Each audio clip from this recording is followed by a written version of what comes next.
Hello there, and welcome back to another episode of Irish Health Hour Chats. And today we have a lovely topic, in my opinion, to talk about because it's the topic of SEO and how, in the name of goodness gracious me, we ask how SEO could be a wonderful topic. But I have an expert on, Rose Barrett, who is the CEO of Folio Digital. And, I suppose for someone like myself, who is a blogger, and I have blogs on my website as well. SEO is just so scary. I'm sorry, guys, but I'm scared stiff of SEO. I don't even know if I do SEO. I think I do. I've watched the odd video, but I really don't know if I do or not. So that's why I've asked Rose on. I've talked to Rose recently, and it's great because she really, helps people get so clear on what it is. Hello, Rose, and welcome to Irish Health Hour Chats. Dolores, thanks for having me. It's great to be here. And I'm really glad you said about the scariness of it, because I think sometimes people have a sense that everybody else knows what's going on, when in reality, no. And while that's the main focus of my business, is working with businesses on their SEO, I'm constantly learning, and the goalposts are always moving. But I remember when I started out in business initially, all this tech stuff, it just made my brain hurt. And I'd like to be able to take some of that techie brain hurt stuff away from other businesses. So just to do a quick thing on what is SEO. So SEO stands for search engine optimization. And I like to think of it, because Google is the biggest search engine out there. You have others like Bing and DuckDuckGo and that, but they have the main proportion of the market. So when most people search for something online, it's Google that they go to. I mean, even we say we Google it as opposed to we search it. Sure. So search engine optimization, I think of it as we're trying to make friends with Google, and Google are terrible brats altogether for moving the goalpost. Things are constantly changing. So SEO, search engine optimization itself, is a bit of an art and a science. And for any of us businesses, really, it's a bit of experimentation as well. So don't be afraid to think that you've no chance of doing it, or that you're not going to have any success at it at all. It does depend as well on who your competitors are, how clued in they are, and what the market, the products and the services you're selling. So it's all down to what are people searching online. Yeah. So when someone types into Google and they're looking for, I often think, when I go somewhere new and I want to find a place to go for coffee, which is a very regular occurrence, I pop in coffee. It's the most likely thing I'll search for, or cafe. And I'll hit go. And the local cafes that have known to do it and have taken the time to even have a small website or a page up will show up first. The ones that haven't, and they could be the best coffee shop in the town, if they're not on there, I'm not going to find out about them. And more people are searching like that for stuff. Wonderful. So that actually now takes me sort of onto another question. So, you say there that if people aren't doing the work themselves, so can you give us some practical tips? And actually there, again, would the coffee shop that wouldn't show up when you say they might have the best coffee, is it because they don't have a presence online? Absolutely, yeah. I mean, so we were talking about the machines taking over. The machines aren't going to take over anytime soon. They're not that smart. They're as good as the information we give them. So if I have put up, if I have, say, a local restaurant, and I might have mentioned breakfast on in the web page I have, if I have a website up and I said I do breakfast, but I don't mention anything about lunch or dinner or coffee. If anybody searches for those things in my area, it's unlikely I'll show up. Whereas if I put down that I do all of those things, when somebody searches in the area for those words, it's more likely that I'll show up. So the as much information as you can put up, and if you can get clear on what you're selling and who you're selling to, then that's fantastic. And a really good, quick way of doing this is, who are your competitors and the people who are top of search for those things. So if you are an acupuncturist and you're wondering what could work really well, search for acupuncture in your area or any other words that are related to that. And then you'll find out soon enough. Have a look at their pages, and you're basically learning from your competitors. So there's no point in reinventing the wheel. Another great thing to do is when you've gone into the search bar on Google and you type it in, have you ever noticed it says people have also searched for? Indeed. That's a great way of doing research to find out other terms that people might be using. So again, I know I was looking up stuff to do with pain in people's backs, and it was really interesting to learn the other terms that people, or the other conditions that might be related to that. So you might know that you work with people in back pain, but you hadn't maybe really considered how many people are searching for shoulder pain, and that could be another big one. Right. Yeah, okay, I'm with you there, absolutely. And as you say, you know, if, especially with a restaurant, or I mean, even for people in the health and wellness, who is most of the people, I guess, that will be watching this are health and wellness, but not necessarily all. You know, it's finding those words and making sure that we, I suppose, cover. And you know, I suppose when I work with people, I bring them through the story of finding the pain points of the ideal clients. So I guess the pain points for our ideal clients could very well be the SEO terms we put into our website. Would that be right? Oh, definitely. And I suppose something I should probably explain, there's kind of three main areas in SEO.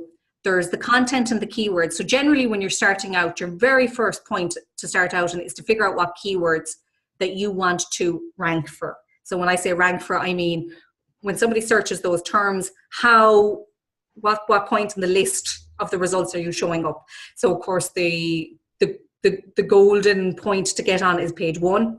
And the higher up you are on page 1, the better. Now, again, if it's very competitive, it can be really, really hard. There are tools and things you can use. I can send information on to people if they're looking to get some information. A little bit harder for us in Ireland as well. A lot of the free tools tend to give us UK traffic, which can be a good guesstimate, but it's not the Irish traffic of what's happening in the keywords. So you have your keywords and content.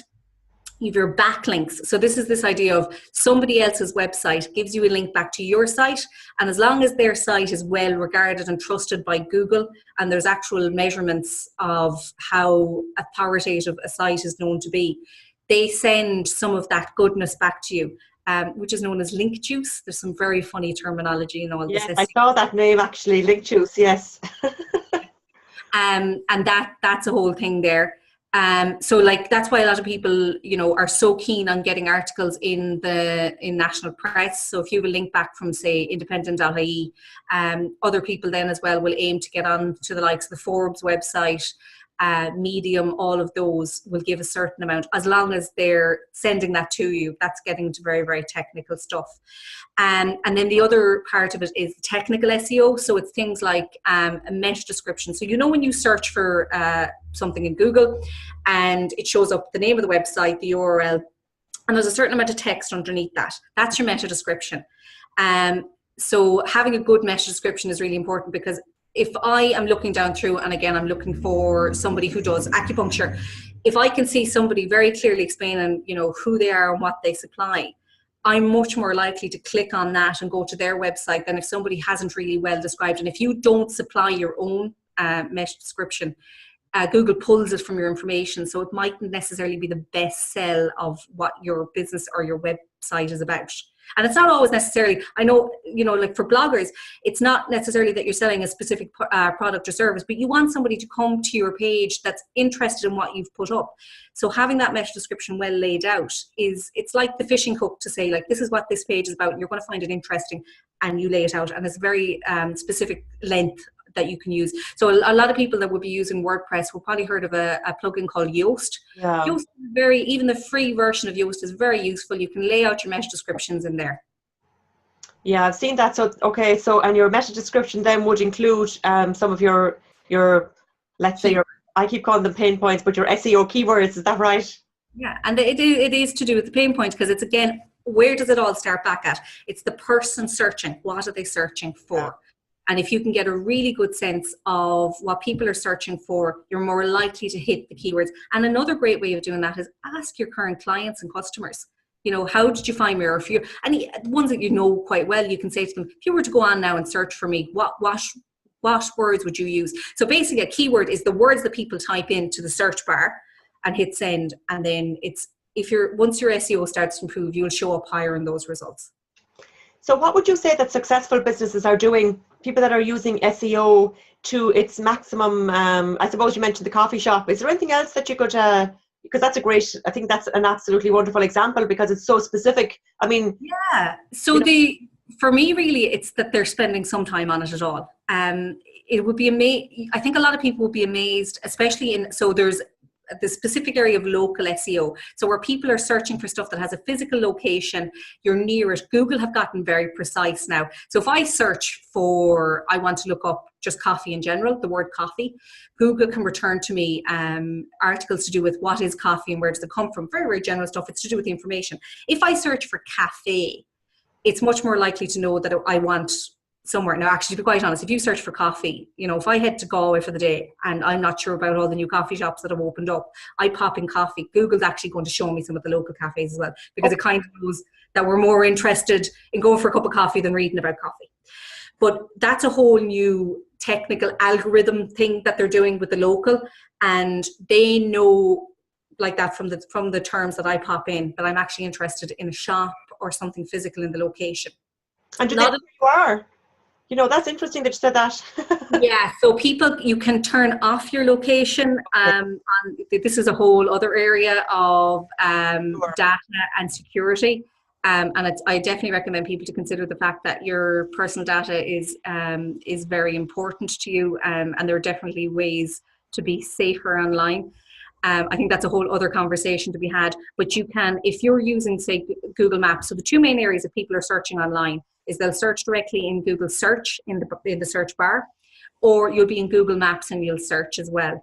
I've come across, because I was on the road a lot for the last couple of years, doing workshops all over the country, I wouldn't necessarily know an area. And if I wanted to get a coffee or a bite to eat, I would just go into Google Maps and search coffee, cafe, restaurant, all that kind of stuff. And any of the businesses that had set up their information would show up. The ones that hadn't just wouldn't show up. Now, here you're asking me the successful businesses. So first of all, they're putting time into it. They're starting to understand who their customers are, what sort of keywords they're searching for. They're looking at their competitors. Again, simple as go into Google yourself, search your product or service in the area or whatever area of interest. Again, if you're a blogger, specifically, what kind of stuff are you writing about, and see what the top blogs are doing and learn from them. The next thing is Google My Business Listing, GMB. So that's a free listing from Google. Anybody can set it up. It's very likely that you've already done it or it's done for you. If I land, again, there might be a new coffee shop in Galway, I land, they haven't yet set up their listing themselves, but I really like what they've done. I've gone in for coffee. I leave them a review through Google, which is linked to my Gmail account. And I say amazing coffee, blah, blah, blah. That automatically sets that listing up. But it's then up to the business to come along. Yeah, it's up to the business then to come along and to claim that listing. Again, all of this is free, but you're going to have to go in. You need a Gmail account, claim the listing, or if it hasn't been set up and no one's left a review, set it up. You'll verify it. So anybody with a physical location, Google will send you a postcard, again, for free, with a code in it. And you type in the code once you get it. Generally takes, I think on average, about 20 days. And that shows that you genuinely are at the location you're saying you're at.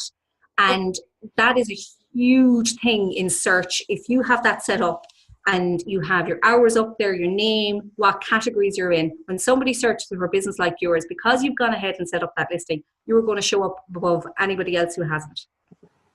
Fantastic. Yeah, that brings up, I suppose, an issue of security as well, say for someone that's working from home, though, doesn't it? I suppose it's just something that someone would have to just make that decision themselves on. So that's a really good point you made. You don't have to have your address shown if you're working from home. So for myself, I don't show my address. You can actually hide your address in the setup of the listing. That's one of the options you can have. You enter your address in to show that you are genuinely, who you say you are, but you can actually turn off the address. So you're then you're known as a service area business, and you don't need to have your address up. Yeah, I know that's a bit off topic, but it's just an important one that came into my head because it would kind of put some people off. I know from having spoken to people about it before in the past, that there are a lot of people, maybe practitioners even, that do work from home, and they might just not want that their address there. So that's great. So what else can you tell us about, I suppose, is there anything that we really like? Actually, yeah, some no-nos in relation to SEO. I like this one. What should we not do? Okay. Search engine optimization. one of the major ones, and it's one of the horror stories, and it's funny, until I understood SEO, I didn't get, you know, you see people having reactions that understand certain industries or things. If you're say if you're rebranding, so you might have a website up for a couple of years and you're going to, you know, potentially work still in the same area, but you might decide you're going to change the name of your business. Do not delete your website. For the love of all that is good in the world, do not.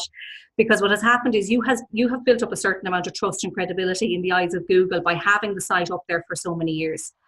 And if you delete that, all that goodness, the link juice we talked about, domain authority is just gone. You've wiped it. Okay. So you're going to have to do some kind of technical stuff. They're called redirects. So it's where you're sending all that goodness and the trust and credibility that you've built up over that site to the new site.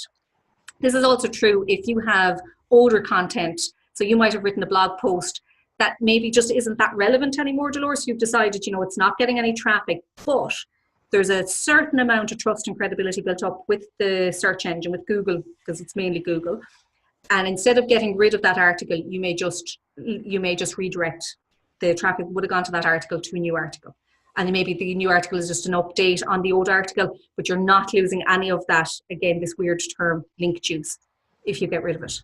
Okay. So anytime you have any URLs, any addresses, you don't delete them. You have a discussion with your web developer, your SEO, or whoever you can reach out to, or you educate yourself on how to do that.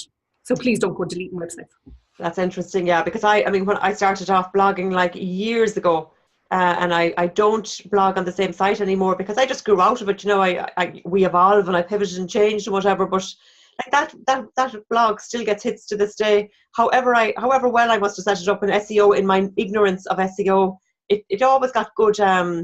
Anyway, it was called Holistic Mummy, and it was when I had kids, or when I first had my first child, and I was at home. I felt feeling very isolated and start to blog about it, you know. But it's interesting how, yeah, I've gone from there, and I often wonder what I should do with that blog. But there again, it's something, as you say, not to delete it and maybe look further at it and take out the goodness of the blogs that are there and have got traffic in the past, and maybe redirect them to another website. Is that something that you do? And even just putting links from that for people, yes, yeah. So, but one very straightforward one with that is, you know, as long as you're happy to keep that other site up and running, just link back to your new site. It can be as simple as that for the time being. You don't have to worry about putting a full solution in place straight away. And for some people, it's something you know you won't ever get around to doing because it's not enough of a priority in your business. But link from the other site back to. One of the reasons some of those sites do so well is its age. The fact that the site's been up and running for so long, again, shows to Google that it's somewhat trustworthy and has some credibility because you've been getting traffic. So you have one of the most important things in getting trust and credibility is backlinks. So you probably have a certain amount of backlinks to that older site as well. And the amount of time people spend on the site as well. So the longer that they're spending, the Google can see that it's actually interesting to these people, that they're not just coming into the site and leaving again, is another thing that tells them that it's worthwhile. And another thing that a lot of us are able to do really early on when we want to get either a new website or a slightly, you know, one that's not up and running all that long, to show Google that it's a good site, it's relevant, is what they call social signals. So it's having your Twitter or your Instagram or your Facebook or your LinkedIn connected and having engagements then through those. The algorithm, Google's algorithm, actually picks up on those social signals. Oh my goodness, that's a lot of information. I'll have to listen to this again for sure. Yeah, it sounds great. I was doing some video there to put on, so I was hearing all these wonderful things, not concentrating enough. That sounds so good. It's backlinks, really important. Yeah. Wow, that's great. So, Rose, is there anything else that I know I'd love to have you back again, and maybe we go more in depth into certain areas, if that's okay with you. You know, we can maybe pick a bigger subject and go a little further. Where do you see the future of SEO going, actually? Well, one thing we can be sure of is Google will continue to move the goalposts, and they constantly do. The best thing I can say is keep yourself informed to a point. You don't need to spend a huge amount of time. You probably have people in your network already that are quite technical. Having the odd chat with them about it might be your web developer or other business friends that tend to be techie, but it's putting a bit of love into it in general will be good. Voice is definitely growing. The one thing with voice that's a bit frustrating is we don't know at the moment. So if you have your Google Analytics set up, make sure you have your Google Analytics set up, because if you don't measure it, you can't do anything about it. We don't yet know whether somebody is finding our website through voice search or from traditional search. Google are telling us that they're going to change that. I mean, they'll need to. The Google's big thing is their business. They're trying to sell ads. So they want to make sure that they're delivering enough value to us as businesses and website owners. But the one thing with voice is very often people would search voice a bit differently to how we search traditionally. And when you say voice, sorry Rose for interrupting you, when you say voice, do you mean like using something like Siri on your mobile phone? Yeah. So you can use all of these different devices. It could be your Dot, it could be Alexa.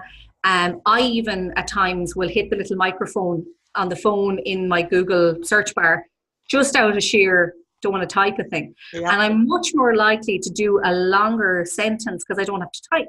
So instead of saying, just typing in coffee or cafe, I might say, what is the best cafe in Galway, or what's the best latte? Yeah.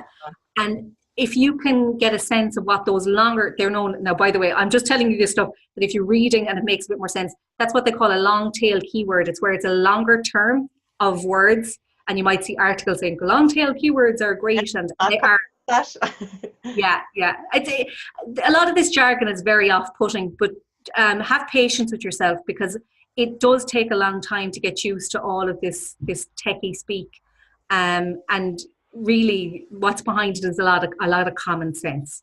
Mm-hmm. So knowing what the people are searching for and giving them information that makes sense. Now, just to mention before we part our ways, one of the big important things in SEO is to make sure that your name, address and phone number are consistent across online. So on your website, and your Google My Business listing, your social media, and on any directories you're on, make sure that is consistent across the way, because if there's any inconsistencies, that's a kind of a bad signal to Google. Okay, interesting, great. Yeah, some great tips there. So Rose, as I say, I reached out to you. I saw that you were, offering an SEO audit, and it's always something that, as I say, I just kind of have shied away from. I didn't know if I was doing it right, or whatever, just that all SEO to me. So I did, and it was great because I know you as well, which is great. And like that, I think it's great for something like that with me. I like to reach out to somebody I know, and I'm sure there are a lot of people that are in the same boat. So can you let people know what you do and how they can find you and how you can help them and how you helped me? So you'll find me on Twitter, you'll find me on Facebook, and on my website it's foliodigital.eu. Basically, I've worked a lot with smaller businesses, and actually it's funny enough, Dolores, because you were the third health business I've worked with in the last 2 months. I love that whole area. It's something I'm interested in outside of my own techie stuff. But I do, generally the first step is the audit. The audit is looking at how your current site is performing. Is there technical issues that might be holding it back? Keywords, what you're currently ranking for, what your competitors are ranking for, what you could be ranking for, and just getting ideas of what you can do with your content, and to bring things up. So that's, I suppose, normally my first point of call with most clients. After that, then I'll go in and I'll either work on the technical area, some of the content, or maybe a mix of all of the above. So it really depends. And for other people then are looking to work longer term, I do retainer stuff. So I'll work a certain amount each month on what's needed. And it's very much business by business, and it depends on how important the website is to you. For some people, it's a huge part of their lead generation. For others, their website might be more about brand awareness. So maybe SEO needs a lighter touch than that. And mine is very much website based with Irish Health Hour. It's been a global health and wellness. I know we're all global when we're online, but it's a community that gets blogs from all over the world. So I really wanted to get my head around having it up there and having my domain authority in such at a higher level. So it was great to have worked with you, and I'm delighted. So it's foliodigital.eu. Great. And from there, I suppose people can get the links to your social media. You're at Rose Barrett. Am I right in saying that on Twitter? I'm at Rose AGRA_IRL. So nickname I picked up in Galway, because Galway is all about Agra. And for any non-Irish speakers, Agra is my love. It literally means heart, Agra is heart. But in Galway, they say, how you going, Loveen? Or how's it going, Agra? And I worked in bars in Galway for a long time, so I got called Rose Agra a lot. Oh. And it turned out that there was a lady in Asia who already had that handle taken on Twitter. So instead of being able to be Rose Agra, AGRA, I'm Rose Agra_IRL. And the IRL is a very techie joke because IRL is in real life, but it also stands for Ireland. Wow, I love it. I love it. I love the story behind it. So I'll have the links up anyway I'll put the link up to your website, and I'll put the link up to you on social media as well, because it's great, there again, I would link in with you the odd time on Twitter too, and it's great because it's and that's it, I think, too, coming back to another point about digital footprint and everything, which I know we haven't touched on, but we might again sometime. I think it's the trust that people build up as well, especially like I would spend a lot of time on Twitter, and I think you meet people that way, and you like the way they work, and I think that's all good, isn't it, for reaching out then. And I just adore it, because I mean it was through Twitter we got to know each other, and I regularly forget that I haven't met somebody IRL in real life, because I've gotten to know them through chats and Twitter. Yeah. And then I'm sure you've had the situation, you meet somebody at a networking event then, face, and you're chatting away as if, you've known each other for years, because you do. Yeah. And then it goes, oh, I said, we have never met physically before. So that's just the global nature of it all. And another funny thing around that is, I know it's probably not appropriate for telling here, but like my son said to me one day, he's now 15, and where did you meet her? And I said, oh, I met her on Twitter. And he said, there's someone coming to our house tonight that you met on Twitter. Mommy, you shouldn't be doing things like that. You met her online. I love it. Anyway, Rose, a pleasure having talked to you. Really great information there. Simple and I think everything is easy when we know how, but when we don't know how, it's not so easy. So thanks for giving us those guidelines, and maybe we'll have you back again sometime to go deeper into other links like do follows and all these other juicy terms that come along with the SEO. Oh, fun times, Dolores. Thanks a million. It's been a pleasure. Not at all. And listen, we'll talk to you again, whether it be on Twitter or wherever. Have a lovely day. You too.